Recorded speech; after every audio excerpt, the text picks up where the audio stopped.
कैसे हैं हम सभी लोग।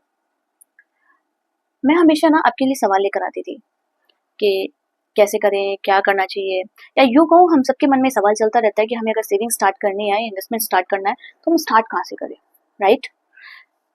एक कैलकुलेशन लेकर आई हूँ, प्लीज़ ध्यान से सुनिएगा। और अगर आप ये वीडियो देख रहे हैं तो प्लीज़ मुझे सब्सक्राइब करिएगा। स्टॉक है BEL, भेल 15 के अंदर। इस स्टॉक की जो कॉस्ट थी वो थी सिर्फ 34 रुपीज़। मैं आपको क्यों ये बात कह रही हूँ, या मैंने इस स्टॉक का एग्जांपल क्यों लिया, उसका रीजन मैं बता देती हूँ। मोस्ट ऑफली जो हमारी फैमिलीज है या हमारे जो हम लोग हैं, वो हम सोचते हैं कि इतने छोटे से अमाउंट से सेविंग से क्या हो जाएगा, कि अगर मान लीजिए आप पर डे का 200 रुपये भी बचाते हो तो उससे क्या हो जाएगा। मैं आपको एक कैलकुलेशन दे रही हूँ, उसको ध्यान से सुनना। 2015 के अंदर BEL की कॉस्ट थी 34 रुपीज। यानी कि अगर मान लीजिए 2015 के अंदर अगर आपने 3400 रुपीज का इन्वेस्टमेंट किया होता और 100 स्टॉक बाई किए होते, 2015 के बाद 2016, 17, 21 ये स्टॉक BEL में जिसने 100 स्टॉक्स बाय किए थे, आज की डेट तक लगभग 9900 स्टॉक्स अचीव किए हैं। कैसे? क्योंकि फर्स्ट टाइम जब स्टॉक बोनस शेयर दिया था, उस टाइम 1:2 में स्टॉक्स मिले थे, यानी कि एक शेयर के अगेंस्ट आपको 2 शेयर, यानी कि 300 स्टॉक्स। नेक्स्ट टाइम जब वापस से बोनस शेयर मिला, 1:10 का मिला, यानी कि 300 स्टॉक अब कितने हो गए, 3000 स्टॉक्स हो गए। उसके बाद स्टॉक स्प्लिट हो गया 2017 के अंदर अगेन, और 2022 के अंदर वापस से बोनस शेयर्स मिले। ठीक है, तो कुल मिला के टोटल शेयर्स कितने हुए, 9900 स्टॉक्स। ठीक है, अब बात यहाँ पे मेजर क्या आती है, स्टॉक का जो डिविडेंड आता है वो आता है लगभग क्या, ऑलमोस्ट स्टॉक अपनी फेस वैल्यू का लगभग ₹2.5 का डिविडेंड यील्ड करता है। और अब तक लगभग नहीं, फिक्स रेशियो बता रही हूँ, 50 टाइम्स जो स्टॉक है वो 50 बार अपना डिविडेंड यील्ड कर चुका है। यानी कि 99 स्टॉक्स के ऊपर अब तक अगर किसी ने इन्वेस्ट किया होता 2015 के अंदर, तो 12.5 लाख रुपए का आपको अब तक डिविडेंड मिल गया होता। सेकंड, आज के डेट में अगर मैं स्टॉक की बात करती हूँ, तो स्टॉक की जो कॉस्ट है वो लगभग अप्रॉक्स 420 के अराउंड रन कर रहा है स्टॉक।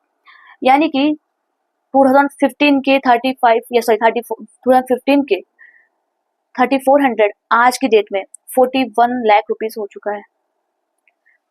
अब मेन बात आती है कि आखिर ये स्टॉक इतना भागा क्यों या इतना चला क्यों। उसका रीजन है, देखिए, गवर्नमेंट का मोस्ट ऑफली जो बजट पास हुआ है अभी तक, वो डिफेंस के लिए बहुत ज्यादा हुआ है। डिफेंस के ऊपर बहुत फोकस है गवर्नमेंट का। और अगर मैं BEL की बात करूं तो लगभग 72,000 करोड़ का इसके पास में बुक था, आई मीन टू से ऑर्डर बुक थी इसकी, और कंपनी का स्टॉक मल्टीबैगर हो गया। पर मैं आपको किसी भी स्टॉक के यार ये नहीं बोल रही हूँ कि आप इसको बाय करो, मैं बस आपको ये समझा रही हूँ कि सिर्फ अगर आप किसी भी ऐसे मल्टीबैगर स्टॉक जिसके अंदर पोटेंशियल है, जिसके अंदर आने वाले फ्यूचर के लिए ग्रोथ है, या जिसके ऊपर गवर्नमेंट का बहुत ज्यादा फोकस है, आप अगर स्टॉक SIP स्टार्ट करते हो तो आपका थोड़ा सा अमाउंट एक टाइम के बाद एक बहुत बड़ा अमाउंट बन जाएगा। आज भी डेट में अगर बात करें 2026 की, तो अभी भी गवर्नमेंट का मोस्ट ऑफली जो बजट है, मतलब मोस्ट ऑफली नहीं कह सकती, बहुत बड़ा बजट इस बार भी डिफेंस को दिया है। इसके अलावा गवर्नमेंट का लगभग गवर्नमेंट का अगर देखो तो मेनली अभी जो फोकस चल रहा है वो चल रहा है आपके सेमीकंडक्टर्स के ऊपर। अगर आप ऐसा ही मल्टीबैगर और फाइंड करना चाहते हैं तो गवर्नमेंट का आपका multibaggers, transmissions, energy, power sector, defence के लिए अभी भी गवर्नमेंट का बजट बहुत है, तो अभी भी उनका फोकस वहीं पर है। अगर आप चाहते हो कि आप भी वेल्थ क्रिएट करो, तो जरूरी नहीं है कि आप बहुत सारे फंड्स के साथ काम स्टार्ट करो, आप थोड़े अमाउंट से स्टार्ट करो, बस मल्टीबैगर ढूंढो। और अगर आप जानना चाहते हो कि कौन सी ऐसी कंपनी जो मल्टीबैगर हो सकती है, जैसे अभी मुझे बहुत अच्छा लग रहा है, मैं आपको रिकमेंड नहीं कर रही हूँ, L&T एक अच्छी कंपनी है, लार्ज कैप कंपनी है, प्लस ये ट्रांसमिशन में भी काम करती है, एनर्जी में भी काम कर रही है, इंफ्रास्ट्रक्चर में भी काम कर रही है, और डिफेंस के लिए भी काम कर रही है। तो आप सोच सकते हो ये भी आगे टाइम में मल्टीबैगर से भी बड़ा बन सकता है।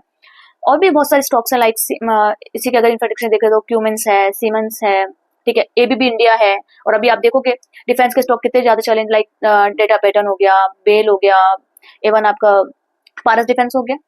मैं कोई भी स्टॉक रिकमेंड नहीं कर रही हूँ, फिर से मैं आपको कह रही हूँ, I am not SEBI registered. मैं सिर्फ इतना बोल रही हूँ कि आप मल्टीबैगर स्टॉक ढूंढिए जिसके अंदर पोटेंशियल हो, जिनके ऊपर गवर्नमेंट का फोकस हो। और अगर आप चाहते हो मैं इसमें आपकी हेल्प करूँ, या आप चाहते हो कि मैं आपको ऐसे मल्टीबैगर स्टॉक्स के बारे में बताऊं कि आखिर ये स्टॉक मल्टीबैगर हुआ तो हुआ क्यों, और आगे इसका फ्यूचर ग्रोथ क्या हो सकती है, मेरी वीडियो को